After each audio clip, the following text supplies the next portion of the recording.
দুপুরে আজ কি রান্না বান্না করলাম তা নিয়ে থাকছে আজকে একটি ব্লগ। হ্যালো, আসসালামু আলাইকুম এভরিওয়ান। এতদিন পরীক্ষা থাকার কারণে আমি একটি ব্লগও আপলোড করতে পারিনি। আপনাদের সাথে আজকে নতুন একটি ব্লগ শেয়ার করছি। রান্না বান্না করা একটি মেয়েদের আর্ট।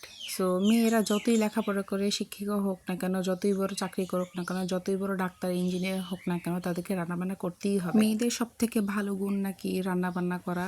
ছোটবেলা থেকে দেখতাম আম্মু যখন রান্না বান্না করতো তো আমি আম্মুর কাছে বসে বসে অনেক গল্পগুজব করতাম। গল্পগুজব করার পাশাপাশি আম্মু যখন রান্না বান্না করতো তো আম্মুর থেকে আস্তে আস্তে শিখে নাও আমার রান্না বান্না। আম্মু কখনোই আমাকে রান্না বান্না করতে দিত না। আম্মু তো সবসময় বলতো, বাবার বাড়িতে যতদিন আছিস ততদিন আমি রান্না বান্না করে খাওয়াবো, বিয়ে যখন হবে তখন শ্বশুরবাড়ির মানুষদেরকে রান্না বান্না করে খাওয়াস। আচ্ছা, আপনারাই বলেন, আম্মু কি এই কথাটা ঠিক বললো?